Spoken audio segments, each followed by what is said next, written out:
If I got this in a restaurant, I'd be like, yes.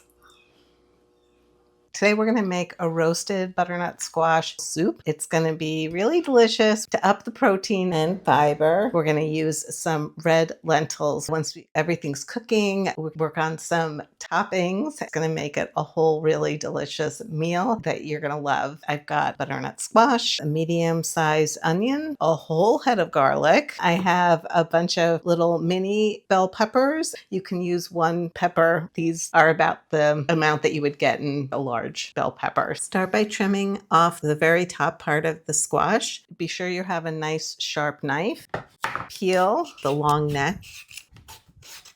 Then cut it away from the round base. Set aside and cut the long part of the squash into 1 inch or so size pieces. We're going to go for maximum caramelization and flavor by cutting it into cubes and roasting it that way.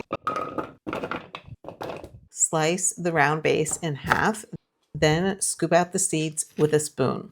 I'm going to roast this part as is with the skin on. You can save the seeds and roast them if you want. Now we're going to go ahead and prepare our onion. Roughly chop into 8 pieces. We just want to do a very rough chop. Chop the peppers and remove the inside seeds. Slice off the top of a whole head of garlic to expose the cloves. I ran out of tin foil, so I'm using parchment here. I don't recommend because it could burn. I'm using this vegan, no chicken, better than bouillon veggie broth. 1/4 teaspoon of the better than bouillon with a 1/4 cup of water. We've got some spices, cumin, coriander, smoked paprika, sweet paprika, onion powder, and then I also have some nutritional yeast as well, which is going to add some nice umami flavor. Of course, we have black pepper and some salt for seasoning. Now go ahead and mix everything together until it's fully combined. Pour over the veggies, give that a good mix so that all the veggies are covered in that delicious marinade. A little shake, shake, shake really gets everything, all the spices and everything everywhere. So now we're going to put this on to a parchment-lined baking tray and cook this for about 25 to 30 minutes. And now that we have all the veggies laid out on the tray, we're going to go ahead and pop that into the oven at 425 degrees Fahrenheit. Be sure to stop halfway through and give them a mix. I had to do 2 trays for this because the veggies didn't fit on one tray. So I've got the roasted garlic there, and I also wrapped up the top part of the garlic bulb that I had cut off since I had a lot of garlic there too, so I figured just might as well roast that as well. I actually overcrowded the pan, ended up steaming a little bit more than kind of roasting, but it's going to be just fine. It's going to be really delicious still. So I've measured out a cup of red lentils. You don't have to soak them or anything. They cook up really quickly, which is really nice. You want to rinse your lentils really well. I meant to put the lentils in here first and then dunk it in because it makes it easier. This is what I meant to do. Keep rinsing until the water runs clear. Still pretty cloudy, so maybe just 1 or 2 more rinses. The 4th time. This is a really great source of protein, 9 grams per 1/4 cup. And I just poured in 2.5 cups of water. So just going to let this come to a boil and let it simmer and cook for about 15 to 20 minutes. So I let the vegetables cool. Even though the skin comes right off, tempted to just leave it on because it's additional nutrients and it will totally blend up. I have some vegetable broth, which I made up from the Better Than Bouillon. It's the no chicken and it's the vegan one. Just be careful. Make sure it says vegan here, the little heart. This company does make non-vegan chicken and beef broth as well. I already mixed it up with the water, so this is our 3¼ cups of veggie broth. Probably going to use all of it, but we'll see how it goes. Can always add more liquid, but you can't take it away. And we're going to blend this up, and once the red lentils are done cooking, we'll add those and blend those as well. And you may have to do this in batches because it's quite a lot of vegetables. I also have the garlic, which I roasted, and we can just squeeze that out and get that in there. You don't want to waste anything, right? The prices of food these days, we need to conserve and use everything we can. Now add the veggies to the blender as much as you can without going overboard. I don't want to overcrowd it. All right, I'll leave the rest aside for now. Now add your veggie broth. Add enough broth so that you can blend. Pop the lid to your blender on and let's blend.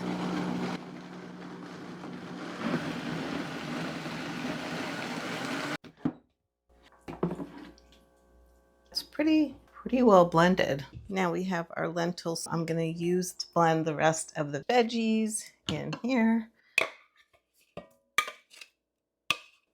When I blend it already, going to pour in here. Okay. I think I am going to need a little more water or broth. I'm such a mess. This is quite a big batch, so this is going to last a while. Just be careful if your soup is warm, hot. You might want to let it cool. You want to make sure it's okay for your blender. This is a Vitamix, so it can handle the heat. Still, I like to cool it down quite a bit. I'm going to add the rest of the lentils. Now we're going to blend that. Now I'm just going to add everything back to the pot and we will warm it up and get all those flavors in there, and then we can adjust the spices and seasoning. Okay. Oh, this last one was really more silky smooth than the other ones, it looks like. You know, probably because there was less liquid in this one, so it came out really creamy. Just make sure it all combines nicely. Since we did this in batches, some of it had more lentils. What makes a great soup better? Toppings. A delicious, creamy, garlicky sunflower seed cream drizzle. You just need some raw sunflower seeds, about a cup. Soak those for a couple hours. The juice of 1 whole lemon. Depending on how lemony you like it, you may want to add more. We have some fresh garlic. I'm using 2 cloves, about a tablespoon of maple syrup, water. I started with about a half a cup of water and ended up adding about another half a cup. I'm using some large flaky sea salt here, a half teaspoon, and you're just going to blend everything up. This is just such a versatile recipe. If you leave out the garlic and lemon juice, you can make it a sweet, creamy drizzle or a more neutral, creamy drizzle. This can be the base for all kinds of creamy dressings, like a ranch dressing or Caesar dressing. Really, so many possibilities and ways that you could use this. And ended up adding about another half a cup of water. Go slow so that you can get the creamy drizzle consistency that you want. Oh, wow. I mean, just wow.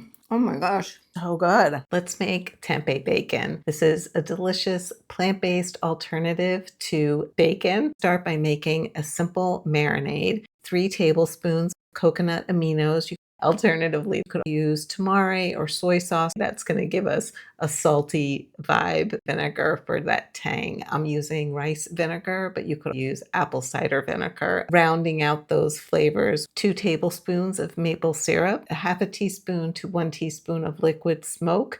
Those were giving us that smoky, bacony flavor. A half a teaspoon to 1 teaspoon of smoked paprika. I'm adding some optional ingredients, including some garlic powder and onion powder and some black pepper. You can play with the quantities, the amounts of each of these ingredients based on your preferences. A little goes a long way. For bacon-style strips, slice your tempeh as thinly as you can. I like to aim for getting about 20 to 25 pieces from one block. Tempeh is made from fermenting soybeans, and the fermenting process, there's a slight bitterness. What you can do to eliminate that bitterness, you can boil for about 10 minutes. That will eliminate that bitterness. Tempeh is a fermented soybean product. It's packed with protein and fiber. It has 0 cholesterol. You want to let this soak for at least 10 minutes. 30 minutes to an hour is even better. Once you've marinated your tempeh, go ahead and place them on a parchment lined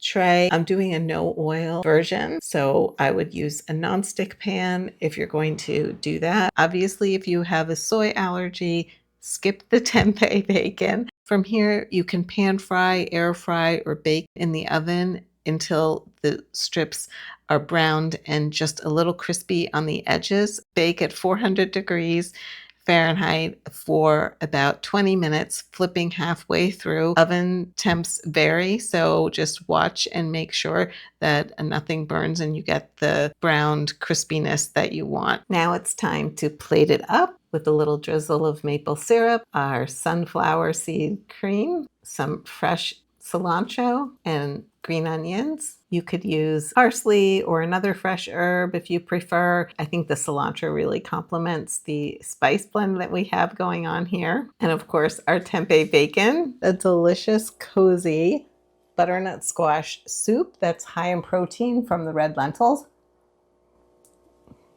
I added a little more cracked pepper on top and some flaky sea salt, and it just brings out the flavor. And that drizzle of maple syrup, I mean, come on.